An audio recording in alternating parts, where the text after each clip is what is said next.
मेरा नाम अमन राज है। हम जमुई बिहार के रहने वाले हैं और अभी आईआईटी दिल्ली में इलेक्ट्रिकल इंजीनियरिंग में सेकेंड ईयर में हैं। ठीक है। तो अभी तक हमने 2 सेशन कर लिया है एटॉमिक स्ट्रक्चर का, जिसमें पहले सेशन में हमने पहले थोड़ा सा ब्रीफ देखा चैप्टर का, हमने क्या क्या किया। उसके बाद फिर हमने प्रॉब्लम सॉल्व करना स्टार्ट किया, जिसमें हम एक जगह अटक गए, एक पॉइंट। उसके बाद फिर कल के सेशन में उस पॉइंट को हम फिर से देख के उसके बाद फिर से आपको एक्सप्लेन किए। उसके बाद फिर से हमने कल करीब 2.16 से लेकर 2.48 तक के सारे क्वेश्चंस को सॉल्व किया है। ठीक है। अब हम लोग क्या करेंगे कि 2.49 से लेकर बाकी के सारे क्वेश्चन को आज सॉल्व करने का प्रयास करेंगे। हमने, अगर आप लोगों ने ये सेशन पहले भी पहले के 2 सेशन देख रखे हैं, तो उसमें हमने कहा था कि बचे हुए क्वेश्चन को आप लोग सॉल्व करिएगा। ठीक है। अगर आप लोगों ने सॉल्व कर लिया तो बहुत बढ़िया, नहीं तो आइए साथ में सॉल्व करें। ठीक है। तो मोस्टली ये वीडियो आपके पास रिकॉर्डेड वर्जन होगा, तो आप लोग पॉज करके साथ में क्वेश्चन सॉल्व करके बाद में आंसर मैच कर सकते थे। अगर आपसे सॉल्व हो गए तो ऑब्वियसली बात है, आपको सोल्यूशन आता ही हो। ठीक है। तो अब हम लोग 2.49 का आज क्वेश्चन करेंगे। एक बात बता दें, अभी तक के जितने भी क्वेश्चन हैं वो सारे ऑलमोस्ट, मतलब सारा मॉडल कवर करता है एटॉमिक स्ट्रक्चर में जितना पूछा जा सकता है। हमें जहां तक लगता है, हमें कुछ ऐसा नहीं लगा कि कोई मॉडल छूट गया हो या फिर कुछ एक्स्ट्रा ऑर्डिनरी पूछ सकता है, या फिर पूछ सकता है एक्स्ट्रा ऑर्डिनरी, क्योंकि जेई एडवांस तो जेई एडवांस है। तो इसलिए आप लोग एनसीईआरटी कर लिए हैं तो फिर अपने कॉलेज का मटेरियल अगर आपके पास है तो वो करिएगा, नहीं तो फिर पीवाईक्यू सॉल्व करने का प्रयास करिएगा। ठीक है। हम लोग एनसीईआरटी में एटॉमिक स्ट्रक्चर में 2.49 क्वेश्चन सॉल्व करने का प्रयास करते हैं। ठीक है साथ। The lifetime of the molecules in the excited state are often measured by using pulse radiation source of duration nearly in the nanosecond range. If the radiation source has the duration of 2 nanoseconds and the number of photons emitted during the pulse source is इतना, calculate the energy of source। ठीक है। तो देखिए, यहाँ पे आपको time period दे दिया है। ठीक है। मतलब एक पल्स का टाइम पीरियड 2 नैनो सेकेंड है। ठीक है। तो अब हम लोग फ्रीक्वेंसी निकाल सकते हैं। 1/2 × 10⁻⁹, सॉरी 10⁻⁹। ठीक है। यानी 5 × 10⁻⁸ हर्ज। ठीक है। अब क्या है, अब ये फ्रीक्वेंसी किसका है, पल्स का फ्रीक्वेंसी है। साथ में ये फ्रीक्वेंसी फोटोन का भी होगा। ठीक है। ये फोटोन का भी फ्रीक्वेंसी होगा। ठीक है। कैसे फोटोन का फ्रीक्वेंसी होगा, एक मिनट। क्योंकि lifetime of the molecules in the excited state are often measured by using pulse radiation source of duration nearly in the nanosecond range. मतलब जो फोटोन मॉलिक्यूल है उसमें से जो फोटोन निकल रहा है इतने देर के लिए जा रहा है, 2 नैनो सेकेंड के लिए। ठीक है। उस 2 नैनो सेकेंड के लिए वो फोटोन है। ठीक है। तो मतलब उसका टाइम पीरियड 2 नैनो सेकेंड है फोटोन का भी, तो फिर उसका फ्रीक्वेंसी भी 2 नैनो सेकेंड हो रहा है। सॉरी, फ्रीक्वेंसी भी 1/2 नैनो सेकेंड हो रहा है। ठीक है। तो उससे हमें 5 × 10⁸ हर्ज क्या कहते हैं उसका फ्रीक्वेंसी निकला। ठीक है। अब क्या, उन्होंने बोला कि इस 2 नैनो सेकेंड में हमें 2.5 × 10⁻15 फोटोन्स मिले। ठीक है। इस नैनो सेकेंड में, इस 2 नैनो सेकेंड में हमें 2.5 × 10⁻15 फोटोन्स प्राप्त हुए। ठीक है। तो अब हमसे पूछता है कि टोटल एनर्जी कितना हमें मिला। ठीक है। क्या पूछ रहा है, टोटल एनर्जी कितना मिला। ठीक है। तो अब क्या करेंगे हम लोग, सबसे पहले तो हर एक फोटोन का एनर्जी निकालें। तो energy of each photon will be h mu. ठीक है। तो 6.626 into 10⁻⁻34 इंटू 5 × 10⁸ ठीक है। अब यहाँ लिख देंगे नॉर्मल कैलकुलेशन करते हैं तो।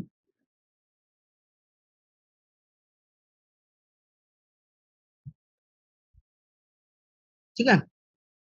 ये जाउल इतना एनर्जी है। ठीक है। अब चलते हैं अगला, क्या कहते हैं, तो टोटल कितना रिलीज हुआ उसको निकालने का प्रयास करते हैं। तो टोटल कितना रिलीज हुआ निकालने के लिए क्या करना होगा, 2.5 × 10⁻15 से मल्टीप्लाई करना। So total energy is equal to 2.5 × 10⁻15 cross 3.313 into 10⁻⁻25 joules. ठीक है। तो अब इसको नॉर्मली मल्टीप्लाई कर 8.2825 प्लस 10 माइनस 10 जूल, इतना टोटल एनर्जी हमें मिल रहा है, ठीक है, इतना टोटल एनर्जी हमें मिल रहा है, ठीक है। And this is the energy of source, क्यों, क्योंकि पल्स जो सोर्स था वो 2 नैनो सेकंड के लिए वर्क किया और उतना में हमें इतना कुछ एनर्जी प्राप्त, ठीक। तो 2.49 मतलब हमें सिर्फ इतना अंडरस्टैंड करना है कि फ्रीक्वेंसी ऑफ जो पल्स है वही फ्रीक्वेंसी ऑफ फोटोन है, ठीक है। अब 2.50 पे चलते हैं। The longest wavelength doublet absorption transition is observed at 589 and 589.6. Calculate the frequency of each transition and energy difference between two excited distinct, ठीक है। तो दो ट्रांसिशन हमें देखने मिले। अब सबसे पहले हर एक का क्या कहते हैं, फ्रीक्वेंसी निकालना हो, ठीक है, सिंपल है। हमें lambda 1 is equal to 589 nanometre पता है, लैम्डा 2 इक्वल टू 589.6 नैनोमीटर पता है। तो ये किसका लैम्डा होंगे पता है, फोटोन के होंगे, ऑब्वियस सी बात है। एब्जॉर्प्शन ट्रांसिशन है तो क्या कहते हैं, फोटोन का ही, फोटोन को ही एब्जॉर्ब किया होगा ना, तो ये फोटोन का ही लैम्डा होगा, वेवलेंथ का। अब फ्रीक्वेंसी निकालते हैं, mu one equal to C by lambda. तो पहला लैम्डा वन है 589, तो सी बाई लैम्डा यानी 3 into 10 to the power 8 by 0.589 into 10 to the power -6 0.5 पास मीटर को 1000 से ले लेते हैं। हाँ 10 पावर -6 मीटर, मतलब हमने पॉइंट को शिफ्ट कर दिया ताकि सब कुछ कैलकुलेशन आसान हो जाए। आई होप आपको ये सब में मतलब 10 के पावर्स में कोई प्रॉब्लम ना आ रही हो, ठीक है, क्योंकि सिर्फ सिंपल सा पहले नैनोमीटर को मीटर में बदले, उसके बाद 589 को 0.589 में बदल दी, 589 को 0.589 इंटू 10 पावर 3 लिख सकते हैं, ठीक है। और सब कुछ यहाँ पे ऐसा ही होने चाहिए, हम जितना भी कैलकुलेशन आपके सामने करते हैं ऑलमोस्ट सारे एसआई में ही होता है, ठीक है, एसआई में करने से कोई गड़बड़ी नहीं होता है। तो इससे हमें वैल्यू आ रहा है 5.09 into 10 to the power 14 hertz, ठीक है। सिमिलरली हम लोग म्यू2 भी कैलकुलेट कर सकते हैं ना, है कि नहीं। तो म्यू2 का वैल्यू जो आएगा वो करीब करीब आएगा 5.088 into 10 to the power 14 hertz, ठीक है। इससे पहले जो आ रहा है 5.093, ठीक है। अब हमें चाहिए एनर्जी गैप, है ना, एनर्जी गैप चाहिए, energy difference between two excited state. Simple है, क्या करना है, डेल्टा ही निकालना है। तो h mu minus mu, sorry mu minus mu. अब आप पूछेगा म्यू1 क्या कहते हैं, हाँ तो h म्यू1 माइनस म्यू2, ठीक है। तो अब क्या करना है, कुछ नहीं, बस h mu minus mu h into 10 to the power 14 सब कुछ कॉमन ले लिया है, और इधर इन दोनों को घटा के 5.093 मतलब 0.05, ठीक है, सिंपल से आराम से हो गया। बस अब यहाँ पे वैल्यू सब्स्टिट्यूट करिए तो 10 ये 5 10 power 5 into 10 power 11 into 6.626 into 10 to the power 4 1 5 3 1 2 85 3.313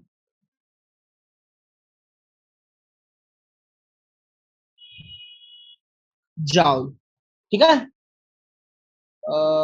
I don't think कुछ गड़बड़ किया। 34 प्लस 12, 34 - 12 22, सॉरी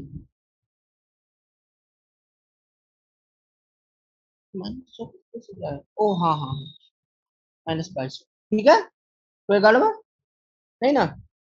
आप चाहे तो इसको इलेक्ट्रॉन वोल्ट में भी कन्वर्ट कर सकते हो, पर क्यों, छोड़िए ऐसा ही होने में रहने दीजिए, ठीक है। तो ये हमारा फाइनल आंसर है ना।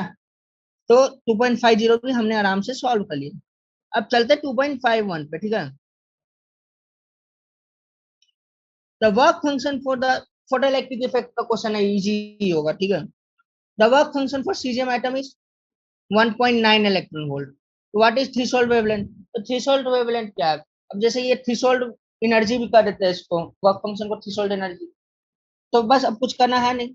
अब work function is threshold energy, तो E equal to 1.9 electron volt, E equal to hc by lambda equal to 1.9 electron volt, ठीक है। और Hc का वैल्यू इलेक्ट्रॉन वोल्ट में कितना होता है 1240 इलेक्ट्रॉन वोल्ट नैनोमीटर, ठीक है। यूनिट्स का ध्यान रखना है, ये इलेक्ट्रॉन वोल्ट नैनोमीटर में, तो हमें जो वेवलेंथ आएगा वो किस में होगा, नैनोमीटर में होगा, ठीक है।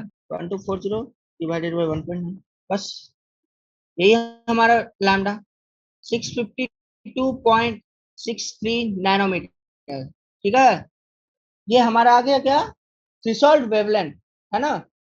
थ्रेशोल्ड वेवलेंथ क्या है, बस जो वर्क फंक्शन है उसके लिए कितना वेवलेंथ, मिनिमम वेवलेंथ, वही थ्रेशोल्ड वेवलेंथ है ना। और अब चलते हैं अपने उसी में दूसरे पार्ट पे, ये तो ए था। अब B, the threshold frequency of the radiation, बड़ा सिंपल है, H mu equal to 1.9 electron volt, ठीक है। और छोड़ी लैम्डा से ही निकाल लेते हैं, mu equal to C by lambda, तो 3 इंटू 10⁸ 650 0.65263 इंटू 10⁻⁻6 मीटर्स, ठीक है। 3 डिवाइडेड बाई 0.65263, तो हमें आ रहा है 4.5967 इंटू 10⁻14 हर्ट्ज, यही आंसर है, ठीक है। कोई दिक्कत है ना, 4.5967 इंटू 10⁻14 हर्ट्ज, है ना। ये थ्रेशोल्ड फ्रीक्वेंसी हो गया। फिर थ्रेशोल्ड मतलब minimum frequency required and maximum frequency for photoelectric effect to happen or for photoelectron to come out for photoelectric effect. Now, if the cesium element is irradiated with a wavelength इतना, calculate the kinetic energy and velocity of the ejected photoelectron. तो सबसे पहले हम लोग क्या करेंगे, मतलब अब यहाँ पे करना क्या है, बस वो एनर्जी यूज करना है, लाइट का energy is equal to work function plus kinetic energy, है ना। सबसे पहले क्या करेंगे कि ये जो वर्क फंक्शन है उसको हम लोग पहले एसआई यूनिट में कन्वर्ट कर देंगे, तो 1 electron volt equal to 1.602 into 10⁻⁻19 electron volt, sorry joule, तो 1.9 into 1.602 10⁻⁻19 जाउल्स, ठीक है। अब इसको मल्टीप्लाई नहीं करेंगे, उसको ऐसे रहने देंगे। अब यहाँ पे पहले हम क्या करते हैं कि लाइट का एनर्जी निकालते हैं, ठीक है। तो लाइट का एनर्जी कैसे होगा, कैसे निकालेंगे, energy of light is equal to hc by lambda, तो 1.9878 इंटू इंटू 10⁻⁻25, है ना। देखिए इतना बार लिखते लिखते हमें को याद हो गया, आप लोग को भी याद हो जाएगा। 0.5 इंटू 10⁻⁻6 मीटर्स, है ना। अब बस कुछ करना नहीं, डिवाइड करिए 3.9756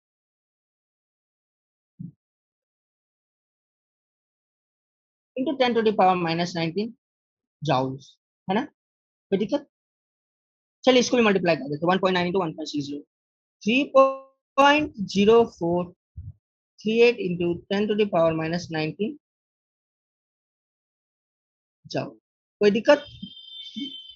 अब के ही निकालना है बस, और कुछ करना है नहीं, सब्ट्रैक्ट करिए 3.0438, इधर क्या सब्ट्रैक्ट कर रहे डायरेक्टली, ठीक है। हमें आ रहा है सब्ट्रैक्ट करने पे के इक्वल टू, देखिए वर्क फंक्शन ये था, एनर्जी ये आया लाइट का, बस के इक्वल टू डब्ल्यू प्लस के से के निकाल रहे हैं, तो 9.312 इंटू 10⁻⁻20 जाउल्स, ठीक है। ये हमारा आंसर है, क्या, काइनेटिक एनर्जी का। अब इसको चाहिए velocity of ejected photoelectron, ठीक है। Half mv square equal to 9.312 into 10⁻⁻20, ठीक है। अब क्या करना होगा, बस अब वैल्यू सब्स्टिट्यूट करिए, m का वैल्यू होगा 9, मतलब v square equal to 2 into 9.312 into 10⁻⁻20 by 9.11 into 10⁻⁻31, ठीक है। इसको ऊपर भेजिए, तो अब नॉर्मल कैलकुलेशन करना, मतलब अब बड़ा कैलकुलेशन है पर क्या करिएगा, तो करीब करीब आ रहा है V आ रहा है 4.52 into 10 to the power 5 metre पर सेकंड। ठीक है, मतलब कैलकुलेशन बहुत गंदा है, नहीं तो बाकी सब कुछ इजी ही है। ठीक है ना, कोई दिक्कत नहीं ना है। आई होप सब कुछ सही सही है, तो कुछ गड़बड़ी नहीं है। हाँ, कुछ गड़बड़ी नहीं है, सब सही है। अब चलते हैं अपने 2.52 पे। ठीक है, following results are observed when sodium metal is irradiated with different wavelengths and calculate threshold wavelength and Planck's constant। अच्छा, मतलब क्या है कि इन्होंने हमें वेलोसिटी दे दिया है, हमें इन्होंने लैम्डा दे दिया है, क्या कर दिया, हाँ। अब इन्होंने हमसे पूछा है कि भाई तुम हमको थ्रेशोल्ड वेवलेंथ बताओ, प्लैंक्स कांस्टेंट बताओ। तो बहुत माथा पेची है इसमें, उन्होंने मतलब दिमाग खराब करने वाला काम दिया हमें। तब सबसे क्यों अब दिमाग खराब करने वाला, क्योंकि हमें हर जगह पहले काइनेटिक एनर्जी कैलकुलेट करना होगा। दूसरा बात, इन्होंने एक धोखा किया, उन्होंने वेलोसिटी को सेंटीमीटर पर सेकंड में दिया, जबकि हमें मीटर पर सेकंड में चाहिए। तो हमें बहुत सारे यहाँ पे चेंजेस करने होंगे। तो चलिए टैबुलेटेड फॉर्म में बनाते हैं सब कुछ, ठीक है, ताकि कुछ भी गड़बड़ी ना हो। क्या करेंगे, इक्वेशंस लिखते हैं। ठीक है, lambda 1 equal to 500, similarly v1 equal to 2.5 into 10 power 55 into 10 power 3 metre पर सेकंड। ठीक है, उसी तरह से ये लैम्डा 1 नैनोमीटर, उसी तरह से lambda 2 equal to 450 nanometre, v2 equal to 4.35 into 10 to the power 3 metre पर सेकंड। ठीक है,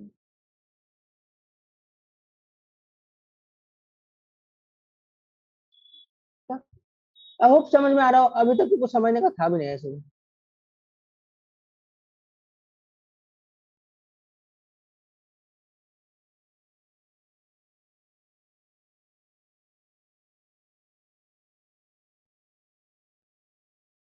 ठीक है, कोई दिक्कत नहीं। तो अब क्या करेंगे, पहला इसके अकॉर्डिंग इक्वेशन लिखेंगे। H C by lambda 1 equal to H C by lambda, where lambda is threshold wavelength. ठीक है, lambda is threshold wavelength plus kinetic energy that will be half mv1 square. उसी तरह से H C by lambda 2 equal to H C by lambda plus half mv2 square. ठीक है, अब क्या किया जाए, अब करना कुछ नहीं, बस इसको और इसको क्या करेंगे, लैम्डा 1 को इधर लैम्डा फर्स्ट इक्वेशन को लैम्डा 1 से, सेकंड इक्वेशन को लैम्डा 2 से मल्टीप्लाई करेंगे। तो क्या होगा, तो first equation will become hc equal to hc lambda 1 by lambda plus lambda 1 half mv1 square. Similarly second equation will become, उसको सेकंड इक्वेशन को लैम्डा 2 से मल्टीप्लाई करेंगे, तो hc lambda 2 by lambda plus lambda 1 2 by half mv2 square. Okay, सब चीज ठीक है। अब since LHS are equal, RHS must be equal, इसलिए इन दोनों को ऊपर में लिखेंगे। तो ठीक है, ये इक्वेशन आ गया, सब कुछ समझ में आ रहा है ना, कोई दिक्कत। तो अब क्या करें, तो अब देखिए बहुत लंबा वाला कैलकुलेशन है यहाँ पे। एचसी करना तो पड़ेगा, HC by lambda, lambda 1 minus lambda 2 equal to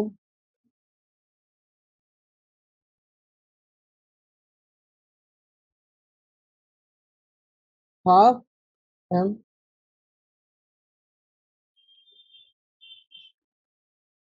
lambda 2 v2 square minus lambda 1 v1 square. ठीक है, तो एक इक्वेशन ये है। हमें यहाँ क्या क्या चीज चाहिए, एक हेच चाहिए, एक लैम्डा चाहिए। ठीक है, अब दूसरा इक्वेशन निकालेंगे, किससे किससे निकालेंगे, वो लैम्डा 2 और लैम्डा 3 से निकालेंगे। ठीक है, तो उसमें भी सेम इक्वेशन लगभग इसी तरह से आएगा। ठीक है, हमें यहाँ हेच और लैम्डा के बीच में एक रिलेशन मिल गया। ठीक है, अब एक इक्वेशन लिखेंगे, H C by lambda 3 equal to H C by lambda plus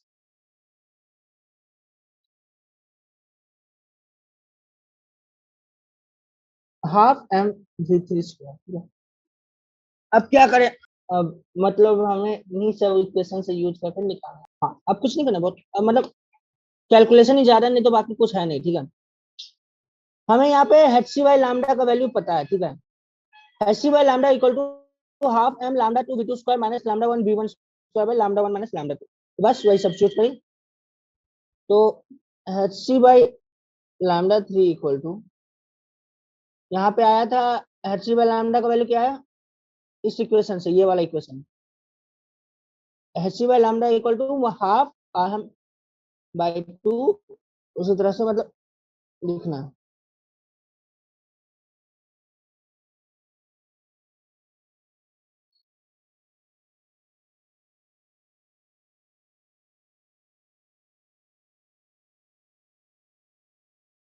lambda two plus half M V three.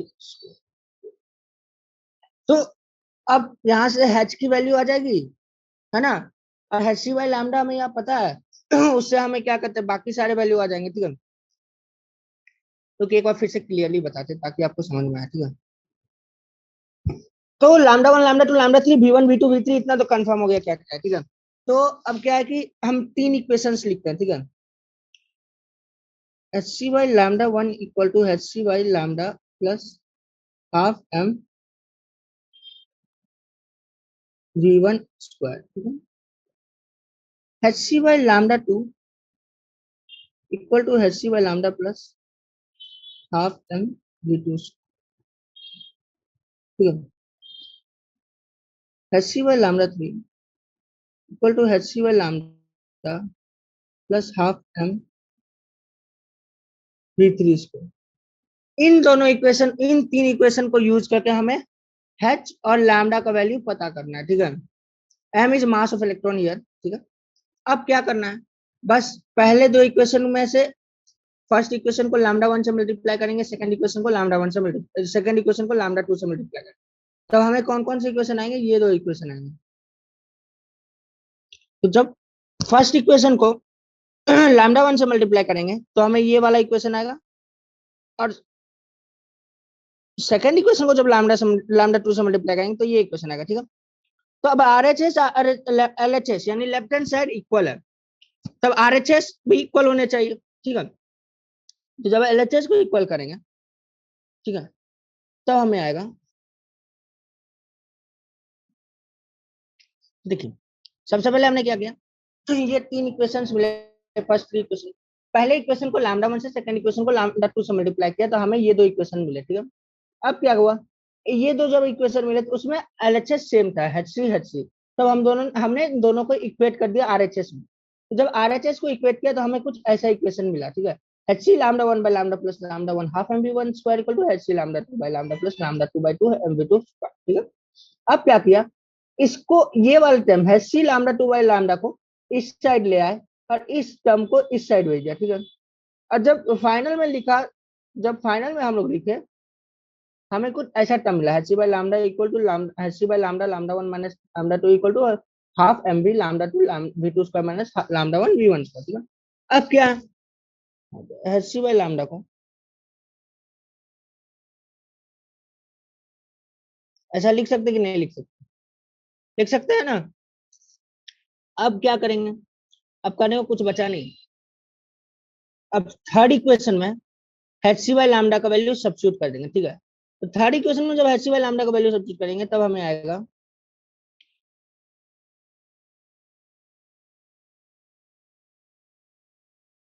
ठीक है। अब क्या है कि सारा वैल्यू यहाँ सब्स्टिट्यूट कर देंगे, एच सी का लैम्डा थ्री का, एम का lambda two V two, lambda one V one two, lambda one minus lambda two M का वी थ्री का, ये सब वैल्यू जब सब्स्टिट्यूट कर लेंगे तो उससे हमें एच मिल जाएगा, ठीक है। अब एच का वैल्यू को इस ऊपर वाले इक्वेशन में सब्स्टिट्यूट कर देंगे इसमें, ठीक है। और इससे हमें सी लैम्डा मिल जाएगा, ठीक है। आई नो कि ये कैलकुलेशन बहुत लंबा है, बहुत बड़ा है, पर कॉन्सेप्ट इतना ही था, ठीक है। इससे कोई छोटा तरीका हम कुछ सोच पा सकते, हाँ एक तरीका और है, ये एक तरीका था, दूसरा तरीका भी लिखते हैं, ठीक है, देखते हैं। ये बहुत लंबा तरीका मत फॉलो करिए उसको। दूसरा तरीका ये है, H C by lambda one equal to H C by lambda plus H C by, oh half mv1। उसी तरह से hc by lambda two equal to hc by lambda plus half mv2। उसी तरह से hc by lambda three equal to hc by lambda plus half mv3। अब जब first equation minus second equation equation करिएगा तो हमें मिलेगा, नहीं first equation minus second equation नहीं, हाँ अब क्या करेंगे, फर्स्ट इक्वेशन को इस तरह से लिख सकते हैं, H C by H C into one by lambda one minus one by lambda equal to half M V two V one square. उसी तरह से H C into one by lambda two minus one by lambda equal to half M V two square. अब इन दोनों equation को divide कर दीजिए, ठीक है, तो आएगा one by lambda one minus one by lambda by one by lambda two minus one by lambda equal to V one square by V two square. ठीक है, अब तो बड़ा सिंपल हो गया, ऊपर में हो गया lambda minus lambda one into lambda two by lambda one two lambda minus lambda two is equal to V one square by V two square. इससे हमें क्या क्या मिल जाएगा, हमें इससे सिर्फ इससे हमें लैम्डा मिल जाएगा। ठीक है, जब लैम्डा मिल जाएगा अब करना क्या है, बस अब इसको थर्ड इक्वेशन लैम्डा का वैल्यू को थर्ड इक्वेशन में सब्स्टिट्यूट करेगा, फर्स्ट और सेकंड में मत करेगा, उससे क्या होगा, जीरो हो जाएगा। ठीक है, थर्ड में सब्स्टिट्यूट कर दीजिए, थर्ड में जब सब्स्टिट्यूट करिएगा तो इससे आपको एच का वैल्यू मिल जाएगा। ठीक है, यही प्रोसेस है, बेस्ट प्रोसेस है, जो सेकंड प्रोसेस बताया वही बेस्ट प्रोसेस है। और ये बात की इसमें कैलकुलेशन करना होगा, ठीक है, बहुत लंबा कैलकुलेशन है। ठीक है, तो कैलकुलेशन का ध्यान रखिएगा। ठीक है, यहाँ पे चलिए कैलकुलेट करने का प्रयास करते हैं साथ में। ठीक है, इसको लास्ट में कैलकुलेट करेंगे, अगर टाइम बचता है तो लास्ट में करेंगे। ठीक है, अभी इसका कैलकुलेशन पार्ट छोड़ देते हैं। अब चलते 2.53,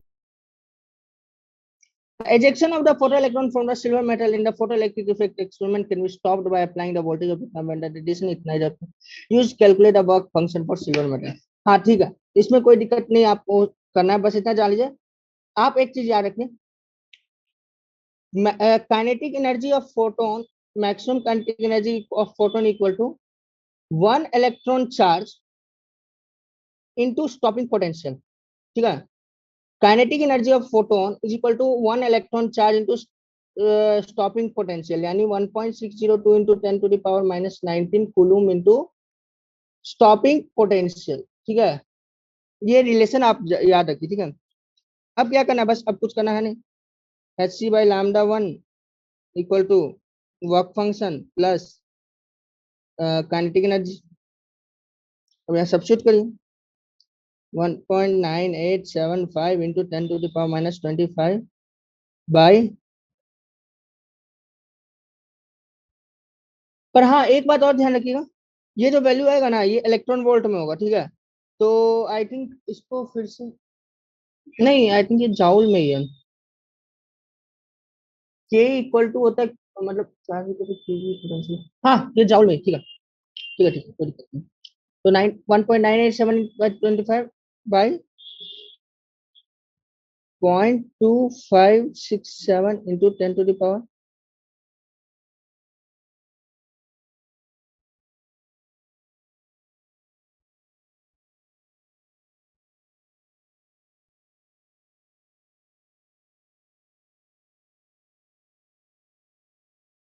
ठीक है। अब क्या है, अब कैलकुलेशन करना होगा और कुछ उपाय तो है नहीं, तो एचसी का वैल्यू गलत लिख दिया,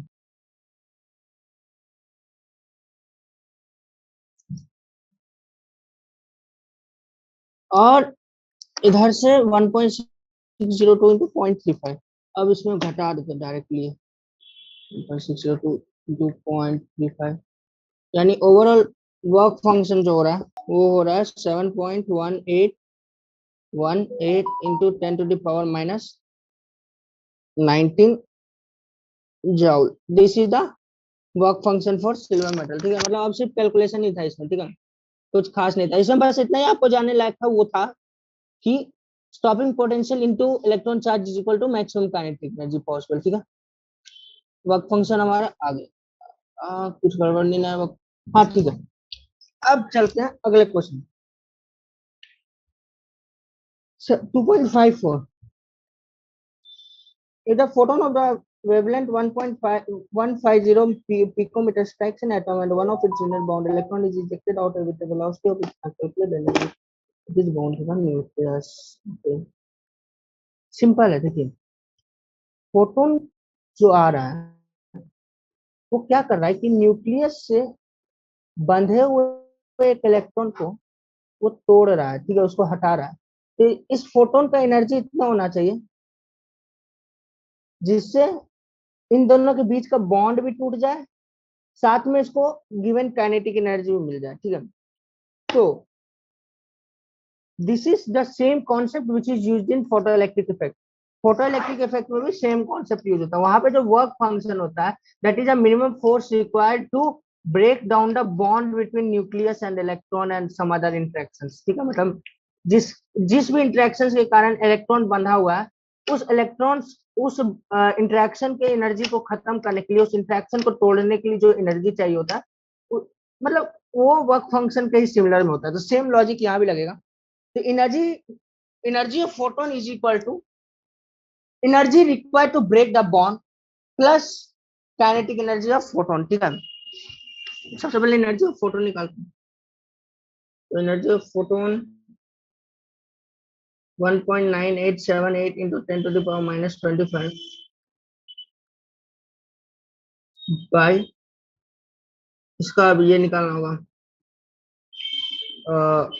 पिकोमीटर में। तो 0.15 पिकोमीटर होता है 10 to the power minus 12, उसमें बाई 1000 कर दीजिए, 10 to the power minus, तो वो आ जाएगा 1.98 डिवाइडेड बाई 0.15 होता है।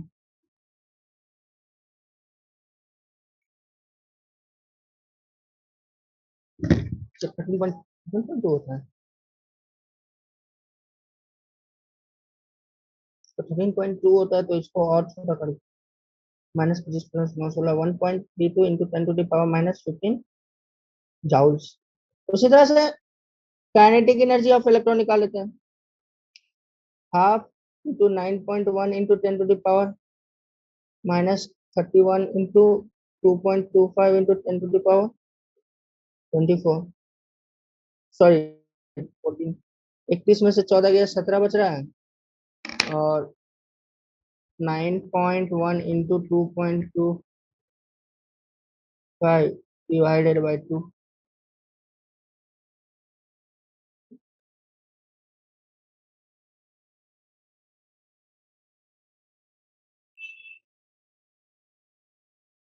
इतना काइनेटिक एनर्जी है। तब बॉन्ड एनर्जी कितना होगा, या फिर इंटरेक्शन एनर्जी क्या होगा, या energy which which electron is bound to nucleus जो होगा, energy of bound is equal to energy of photon minus kinetic energy. तो जो वैल्यू आएगा हमें वो होगा 1.217 625 into 10 to the power -15 and this is the required answer, ठीक है। समझ में आ गया, मतलब फोटो इलेक्ट्रिक इफेक्ट के लॉजिक यही तरह है, ठीक है। कोई ज्यादा दिक्कत होना नहीं चाहिए, इसी से आंसर आपका आ जाएगा, ठीक है ना। सब कुछ सही है ना। और हाँ ठीक है, अब चलते हैं अपने अगले क्वेश्चन की ओर, ठीक है। तो emission transitions in the Paston series end at orbit n equal to 3 and they start from orbit n and can be represented by frequencies equal to 3.29 into 10 power 15 hertz. Calculate the value of n if the transition is observed at 1285 nanometer. Find the region of the spectrum. Region of the spectrum. तो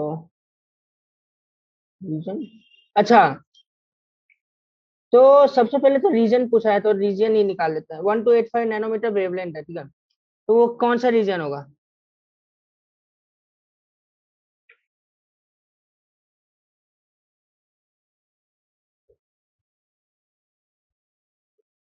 wavelength first of all कितने order में, 1295 या 85 nanometre था, यानी ये 10 power -6 metres के range में है ना, तो मतलब 1295 नैनोमीटर, तो 1.295 इंटू 10⁻⁶ नैनोमीटर, तो इट इज ऑफ ऑर्डर 10⁻⁶ है ना। एक बात जान लीजिए, ठीक है, अगर सम n इंटू 10 पावर n है, ठीक है, 10 पावर x है, ठीक है, तो अगर n 5 से छोटा है,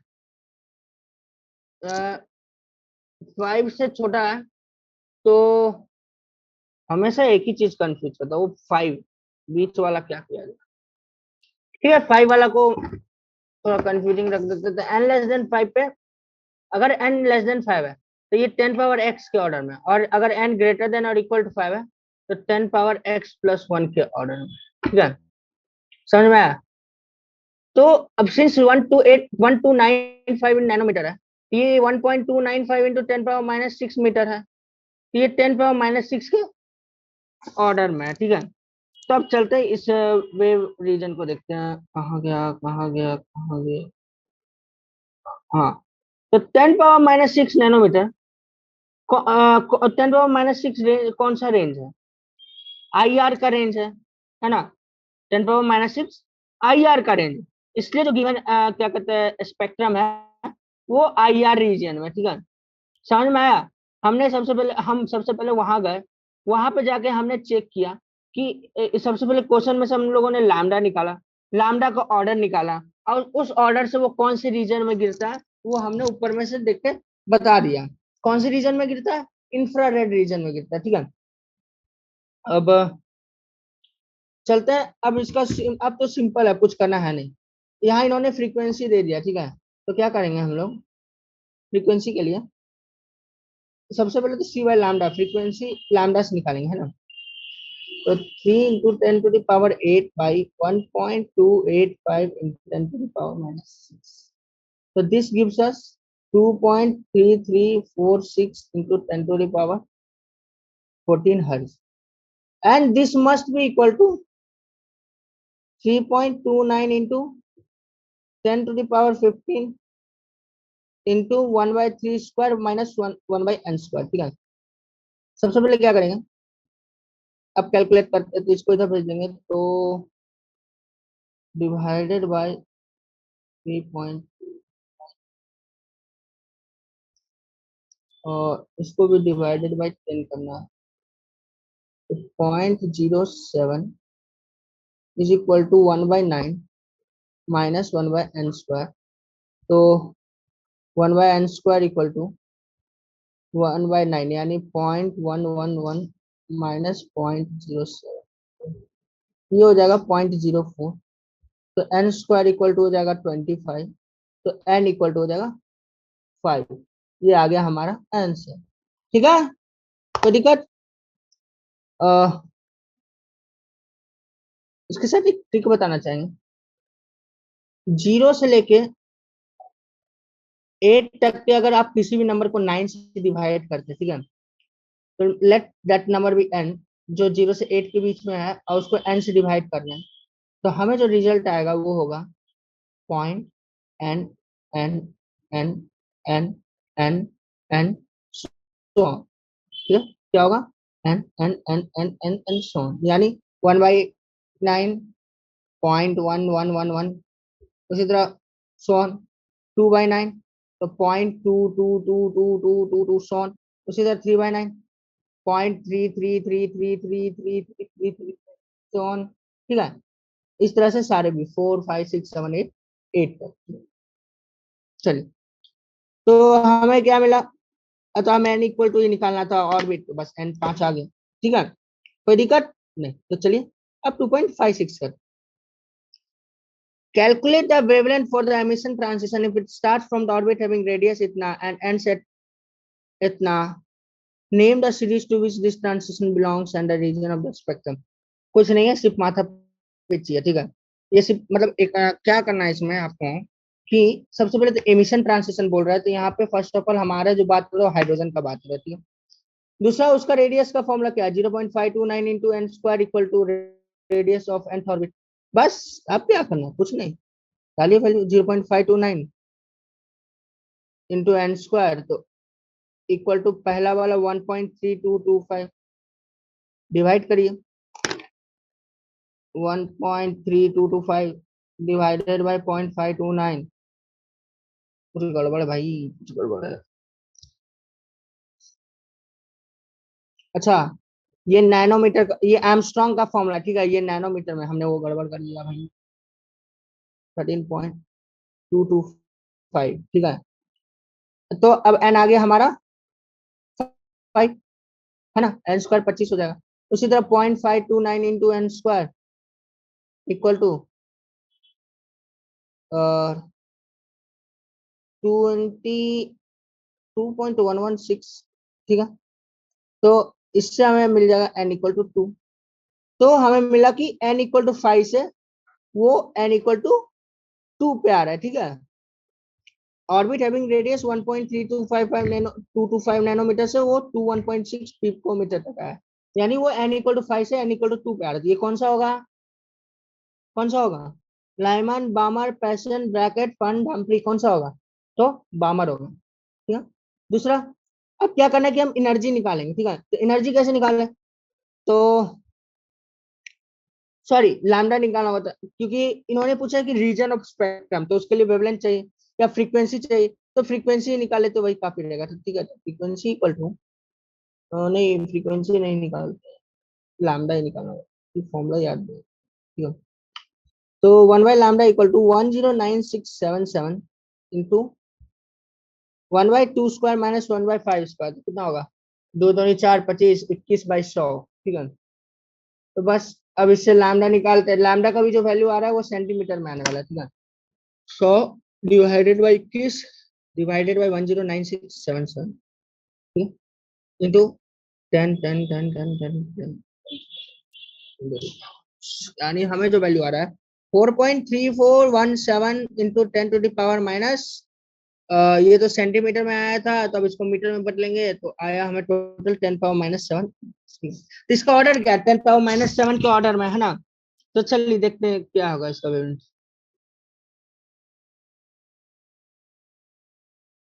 या छोड़िए, ये विजुअल रे में आएगा, क्यों? क्योंकि 4000 नैनोमीटर से 7000 नैनोमीटर के बीच में जो भी वैल्यू होते हैं वो सारे 4000 की 400, 400 नैनोमीटर से 700 नैनोमीटर के बीच वाले सारे वैल्यू ये होते हैं। पर क्या ये रिलाई करेगा? हाँ, करना तो चाहिए। हाँ, 400 से 700 नैनोमीटर के बीच वाले सारे विजुअल लाइट रे में आते हैं, ठीक है। तो ये 434.17 नैनोमीटर होगा, तो ये विजुअल लाइट के रीजन में गिरेगा, ठीक है।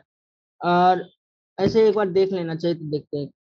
10 पावर-7 बीच वाला है ना, यहाँ पे दिखाया नहीं है, ये विजुअल लाइट वाले में होगा, ठीक है।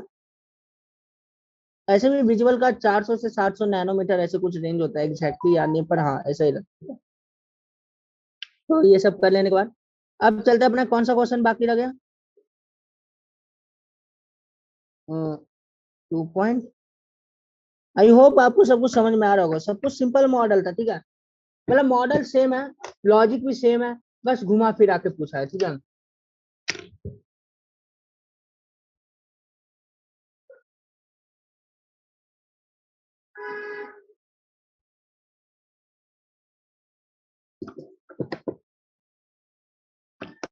Dual behavior of matter proposed by de Broglie led to the discovery of electron microscope, often used for highly magnified image of biological molecules and other types of material. If the velocity of electron, यार इतना भाषण देने का जरूरत क्या था, सिर्फ इतना कहते, velocity of electron is equal to 1.6 into 10 power 6। अब आप इनको चाहिए लैम्डा, तो lambda equal to H by P, de Broglie का यूज करना है, क्योंकि here electron is not in wave form, it is showing particle nature, इसलिए। अब 6.626 इंटू 10 टू द पावर, ओहो, 6.6 into 10 to the power into, into क्या, नहीं into क्या, 9.1 into 9.11 into 10 to the power into 1.6 into 10 power 6। अब कुछ करना है नहीं, डिवाइड करिए।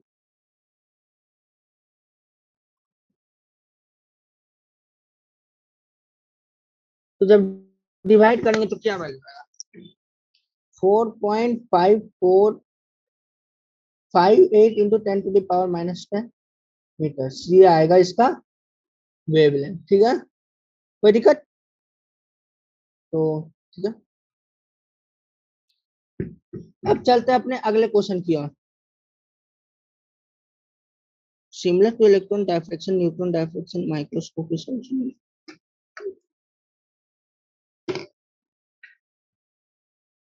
हाँ, कुछ बस करना है नहीं, यहाँ पे बोला कि न्यूट्रॉन का वेव नेचर देख के उसका कैरेक्टरिस्टिक वेलोसिटी निकालिए, तो कुछ करना है नहीं। एच लैम्डा इक्वल टू क्या है कुछ, क्या है 2.5 lambda equal to H by P, ठीक है, P equal to H by lambda, ठीक है, M V equal to H by lambda, ठीक है। तो अब क्या करना है, V equal to H by M lambda, ठीक है। अब कुछ करना है नहीं, 6.626 इंटू 10⁻⁻34 एंड मास है इसका 1.675 इंटू 10⁻⁻27 इंटू इसका 800 पिकोमीटर, यानी 8 इंटू 10⁻⁻10 मीटर्स, ठीक है। अब क्या किया जाए भैया, तो 37 ऊपर चला गया 34, तो हो गया 3, तो 6.6 2 divided by 1.675 divided by 8, 8 gives us 494.4776 metre पर सेकेंड, ठीक है, कोई दिक्कत? यही आंसर है ना? नया कुछ नहीं था इसमें, नया इसमें कुछ नहीं था, पुराना ही लॉजिक था, बस इन्होंने इलेक्ट्रॉन के बदले न्यूट्रॉन बोल दिया, बस कुछ और नया नहीं है, ठीक है। अब चलते अपने 2.59, ये भी कुछ नया नहीं है, बस माथा पेची करने के लिए दे दिया, कैलकुलेशन करते रहो बैठ। Lambda equal to H by M V, तो H 6.626 into 10⁻⁻34, 9.11 into 10⁻⁻31 into 2.19 into 10⁻6, तो वैल्यू डालिए 10⁻⁻, 3125 25 अरे यार 14 से 3 -9 और 10 हो जाएगा, तो 3.321153 इंटू 10⁻⁻10 मीटर्स, ठीक है।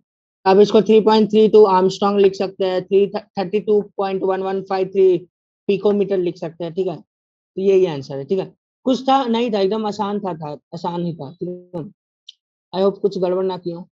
हाँ ठीक है, अब चलते हैं अपने 2.60 पे। हमारे 2.60 में क्या, the velocity associated with a proton moving in a potential difference of 1000 volt is इतना। So if the hockey ball of mass is moving with this velocity, calculate the wavelength associated with this velocity। तो फिर potential difference देने का इन्हें क्या जरूरत है, ठीक है, जब जरूरत ही नहीं था तो हमें क्या, ठीक है। तो अब बस हमें कुछ करना है नहीं, lambda equal to H by M V लिख देना, ठीक है।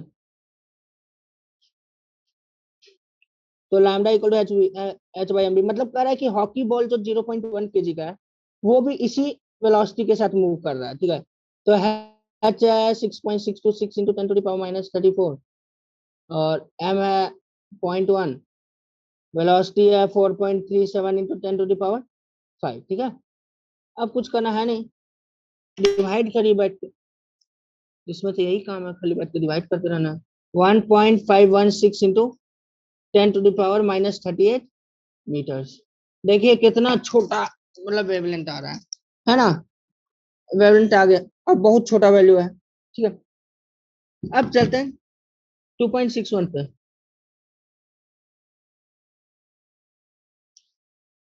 तो ये हाइजेनबर्ग अनसर्टेनिटी प्रिंसिपल का यूज कर रहा है, delta X dot delta P X is equal to, sorry, greater than equal to H by 4 pi, ठीक है।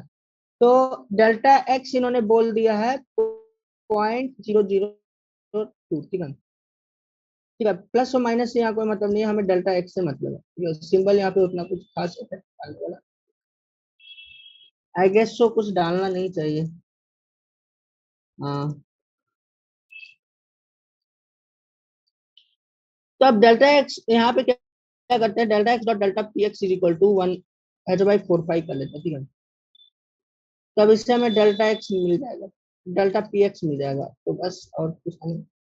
तो 1/0.02 क्या होगा, 1000/2, तो 500 गुना 6.626 इंटू 10⁻⁻34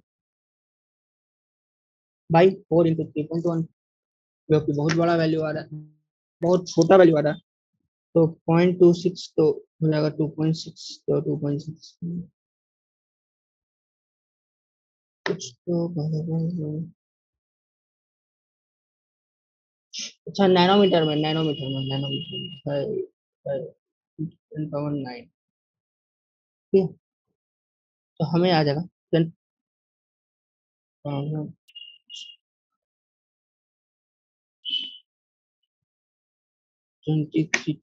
9 23 500 गुना एक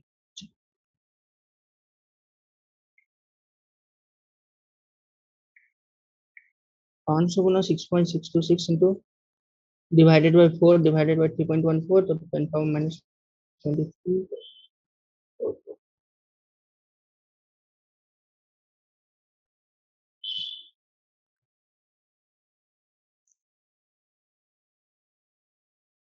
तो 10⁻12 -34 प्लस 12 22, तो बस हमें फाइनल आएगा 2.6377 इंटू 10⁻23, ठीक है। क्या मीटर पर सेकेंड, ये है डेल्टा पी, ठीक है, अनसर्टेनिटी इन मोमेंटम, ठीक है।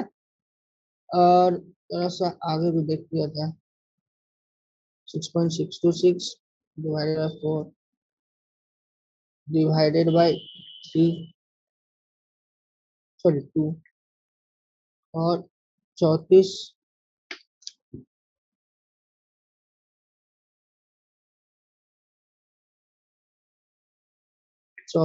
प्लस 12 22, हाँ। अब क्या करना है हमें, कि अगर कह दे कि मोमेंटम ऑफ इलेक्ट्रॉन इतना है, तो क्या कोई प्रॉब्लम है डिफाइनिंग दिस वैल्यू, इस प्रॉब्लम को डिफाइन करने में कोई प्रॉब्लम है, मतलब इस वैल्यू मोमेंटम को इतना वैल्यू देने में कोई प्रॉब्लम है? तो चलिए विचारते हैं।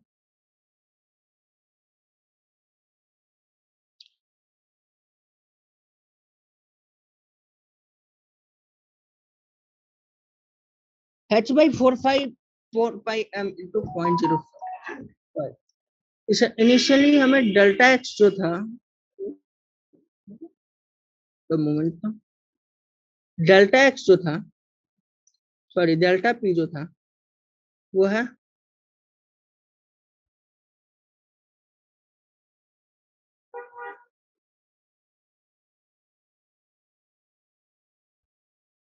और हमें जो पी दिया जा रहा है वो है,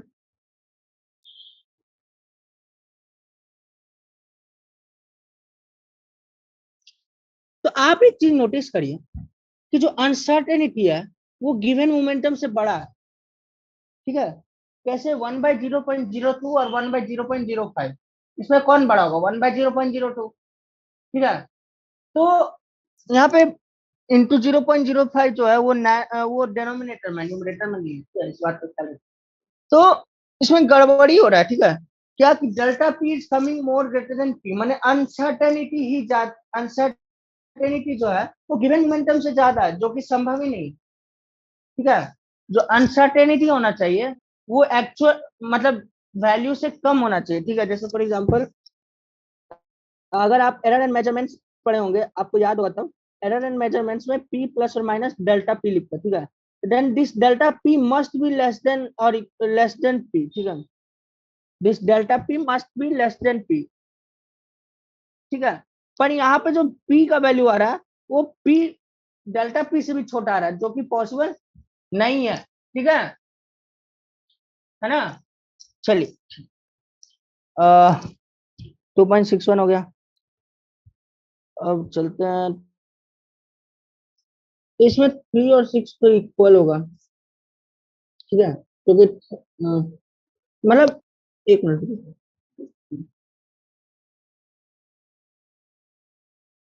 इसी तरह 2 और 4 भी इक्वल ही होंगे।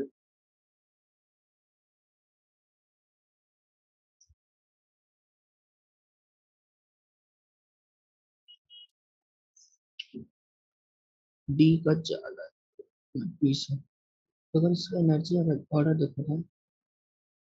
अच्छा, यहाँ पे तो एन प्लस एन रूल लगाना है सिंपली, बस एन प्लस एल रूल, ठीक है यार, है ना, एन प्लस एल रूल होता है कि more the N plus L value more is the energy.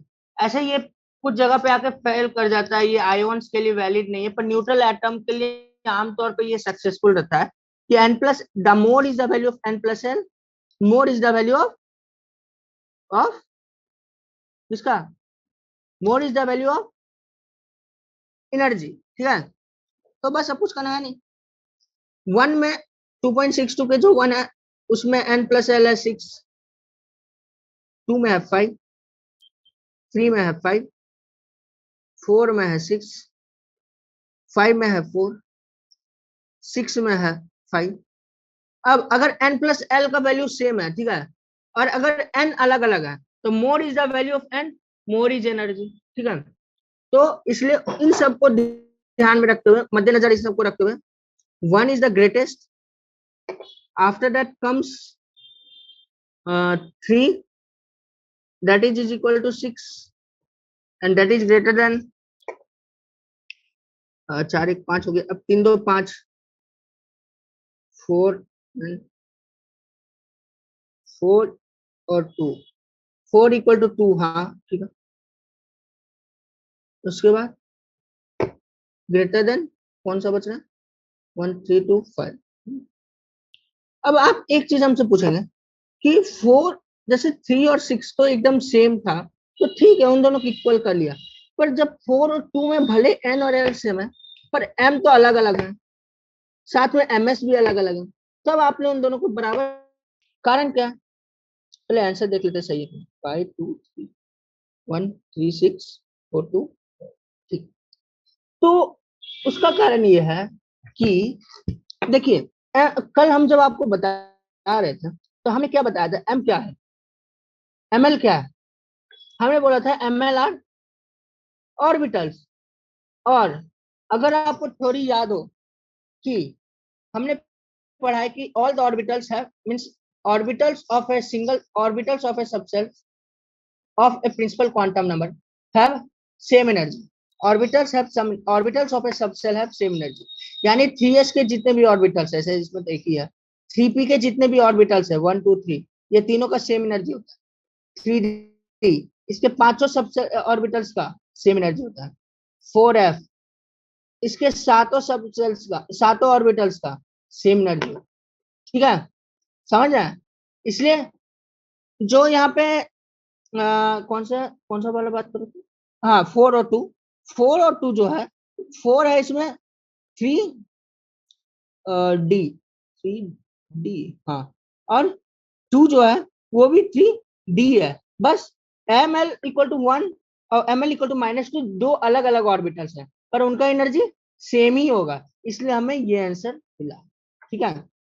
Okay, कोई दिक्कत, चलिए 2.6 दिक्कत है, अब और 3 क्वेश्चन, अच्छा 2.67 का ठीक है, तो और 5 क्वेश्चन बचे हुए, इनको भी कर लेते हैं और फिर आज की छुट्टी।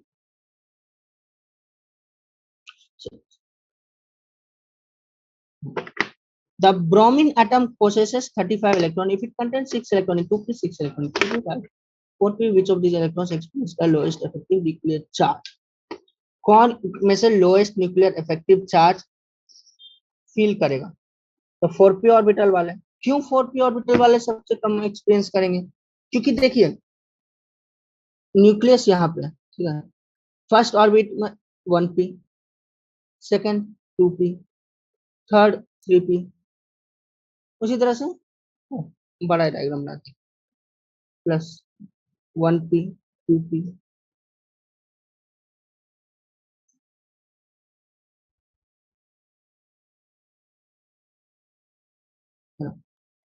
तो 4p 3p 2p 1, तो 4p सबसे दूर में, तो सबसे पहले ऑब्वियस ही बात है, न्यूक्लियस का इफेक्ट उस पर कम होगा। कैसे? हमें याद है, हमने फॉर्मूला पढ़ा था, F equal to K Q one Q two by R square. तो जैसे जैसे आर बढ़ते जाएगा फोर्स घटते चला जाएगा, ठीक है। तो ऑब्वियस ही बात है कि 4p सबसे ज्यादा दूर पे है, इसलिए उसके इलेक्ट्रॉन पे सबसे कम फोर्स होगा। तो जितना ज्यादा कम फोर्स उतना ज्यादा लोएस्ट इफेक्टिव न्यूक्लियस है। सेकेंड, 1p 2p 3p इन तीनों के कारण शील्डिंग होता है। शील्डिंग का अर्थ क्या है कि 1p 2p 3p न्यूक्लियस को थोड़ा सा ढक देते हैं 4p के लिए, ठीक है। कैसे? कि जैसे 3p का इलेक्ट्रॉन यहाँ पे है, 2p का इलेक्ट्रॉन यहाँ पे है, 1p का इलेक्ट्रॉन यहाँ पे है, 4p का अगर कोई इलेक्ट्रॉन बीच में आ जाए तो उसके कारण न्यूक्लियस के बीच में ये तीन इलेक्ट्रॉन आ जाते हैं, जिसके कारण शील्डिंग, इसी को शील्डिंग कहते हैं। मतलब न्यूक्लियस का इफेक्ट ये तीनों इलेक्ट्रॉन इस फोर्थ वाले पे कम कर देते हैं, इसलिए इसको शील्डिंग कहते हैं, ठीक है। तो इन इसके कारण भी इफेक्टिव न्यूक्लियर चार्ज घट जाता है। तो एक शील्डिंग के कारण, दूसरा दूर होने के कारण 4p पे सबसे ज्यादा less effective nuclear charge feel किया जाता है, lowest effective nuclear charge feel किया जाता है। और इसी पे बेस्ड एक चीज है आयोनाइजेशन एनर्जी, जिसमें इस लॉजिक का भरपूर प्रयोग किया गया है, ठीक है। तो वो आप अपने, अगर आपने पीरियोडिक टेबल में पढ़ा होगा तो आपको पता चल गया होगा, नहीं तो फिर आप आने वाले चैप्टर पीरियोडिक टेबल में इसे देखने जा रहे हैं, ठीक है। तो चलिए 2.64, ये भी सिंपल है, कुछ करना है नहीं। लार्जेस्ट इफेक्टिव न्यूक्लियर चार्ज कौन फील करेगा? तो 1 में 2s और 3s में कौन फील करेगा?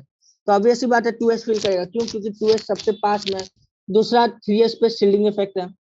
दूसरा 4d और 4f में कौन फील करेगा?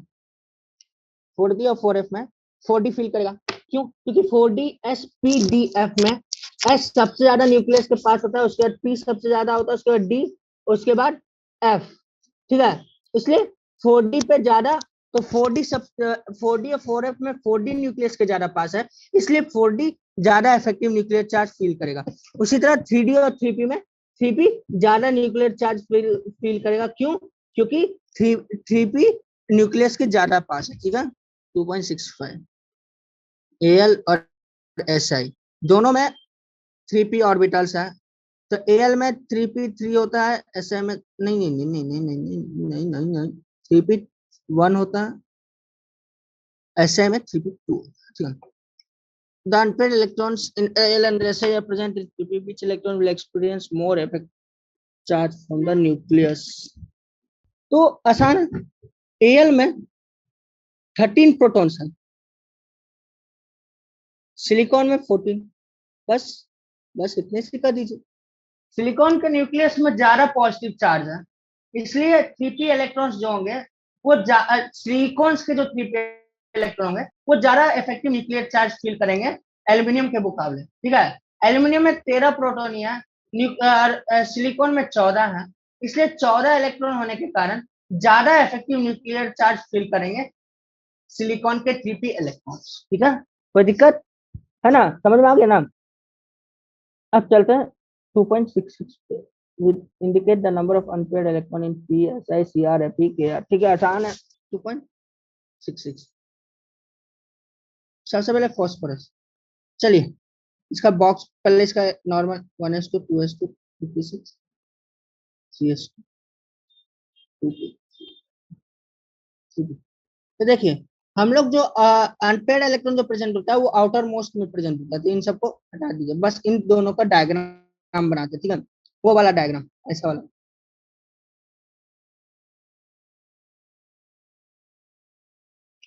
तो बस इसे पता चल गया 3 अनपेयर्ड इलेक्ट्रॉन है पी में। उसी तरह सिलिकॉन का,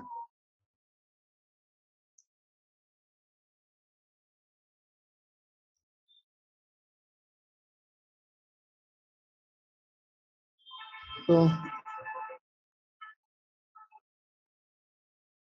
इसमें 2 अनपेयर्ड इलेक्ट्रॉन है कि नहीं?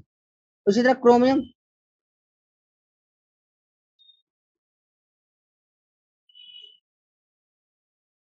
24 है ना, तो इसका में गड़बड़ हो जाता है, तो 4s1 3d5, तो इसका ऐसा हो।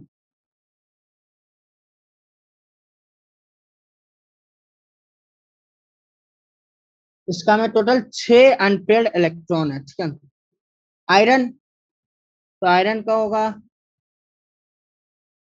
Ar4s2 CD6। तो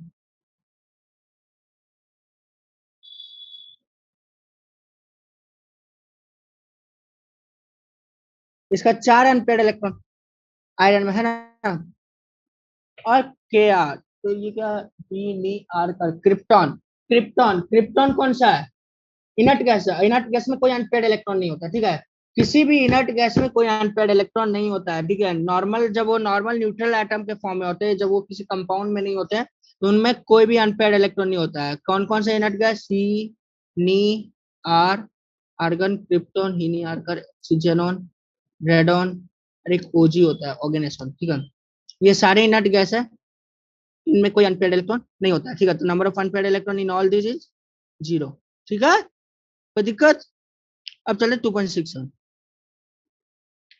how many subshells are associated with n equal to 4। तो पहले n इक्वल टू 4, तो इससे पहले l निकालते, कितने एल्स होंगे। l equal to 0, 1, 2, 3। हमने क्या बोला था कल, number of l gives number of subshells. तो यहाँ पे 4l, number of possible l gives number of subshells. तो यहाँ पे टोटल 4 पॉसिबल l है, 0, 1, 2, 3, इसलिए n इक्वल टू 4 में 4 सबसेल्स है, ठीक है। दूसरा आप सिंपली ये बात याद रख सकते हैं, the number of subshell present in nth orbit is equal to n, ठीक है। जितना प्रिंसिपल क्वांटम नंबर उतना ही सबसेल, ठीक है। How many electrons will be present in the subcells having ms value of -12। हाँ ये भी आसान। अरे ये तो सेम मॉडल है, कल ही किया है ना। n इक्वल टू 4 और ms इक्वल टू -12। तो सबसे पहले n के सबसेल्स निकालते, ठीक है। तो l इक्वल टू 0, ठीक है, इसमें एक m होगा। यहाँ पे number of azimuthal quantum number से m है, ठीक है। यहाँ पे चलिए m n, यानी number of azimuthal quantum. l equal to 1, तो m n equal to 3, number of azimuthal quantum number 3। l equal to 2, तो number of azimuthal quantum number 5।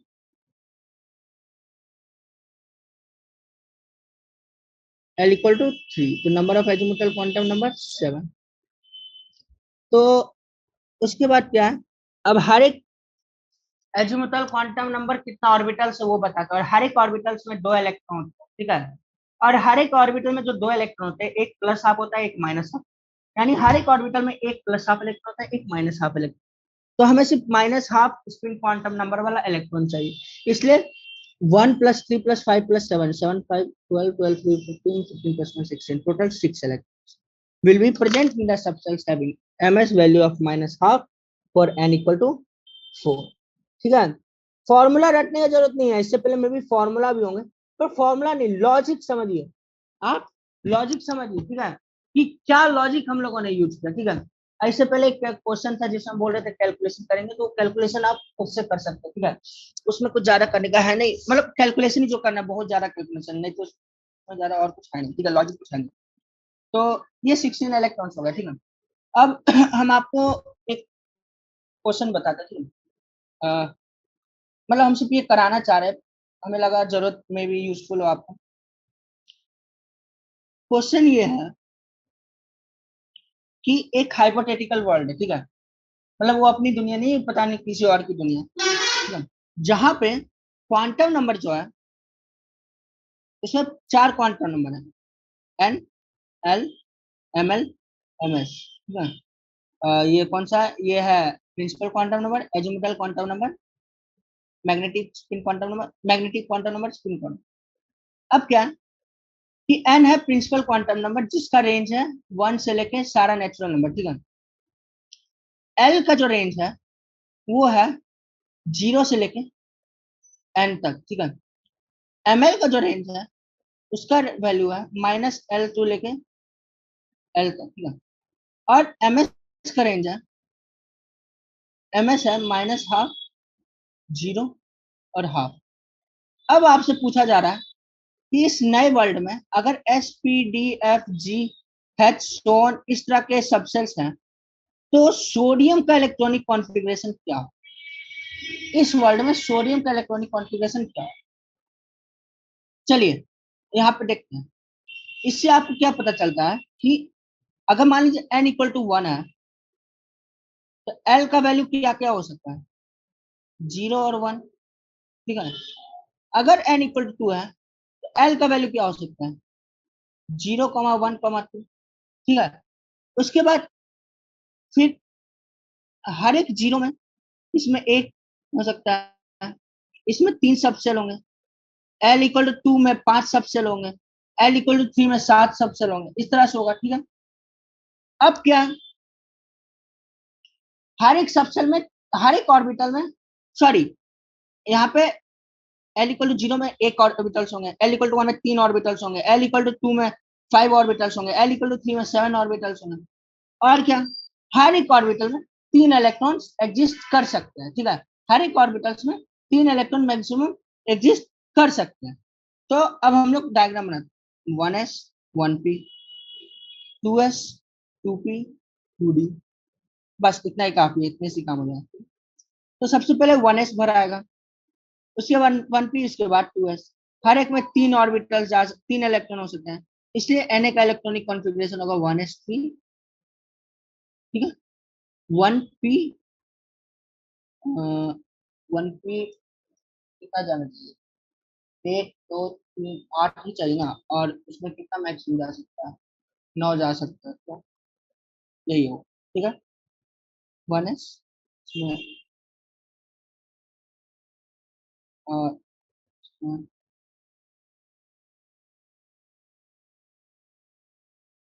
Electrons ऐसे भराएंगे,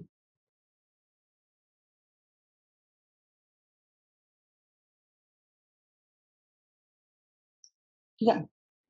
उसी तरह से कुछ भी इलेक्ट्रॉनिक कॉन्फ़िगरेशन कुछ भी पूछ ले, ठीक है। मतलब लॉजिक समझ में आया, कुछ किया नहीं है, बस वही एन पी एन, मतलब principal quantum number, azimuthal quantum number, spin quantum number, magnetic quantum number, बस इन्हीं का डेफिनेशन, उनका सिग्निफिकेंस क्या है, उसी को यूज करके ये क्वेश्चन का आंसर किया गया, ठीक है। आशा करते हैं आपको ये क्वेश्चन समझ में आया होगा। मोस्टली ये क्वेश्चन पीरियोडिक क्लासिफिकेशन में या इस तरह की जरूरत है पूछता है। और भी बहुत तरह के क्वेश्चन पूछ सकते हैं, मान लीजिए एल को बोलते हैं वैल्यू है माइनस एन से लेके प्लस एन तक, और इस तरह से वैल्यू एल का 0 0.1 0.2 सोन अप टू एन, ठीक है। तो इस तरह से अलग अलग क्वेश्चन पूछे जा सकते हैं, कोई दिक्कत नहीं, कंफ्यूज होने की जरूरत नहीं, मैथड यही है, सब कुछ यही करना।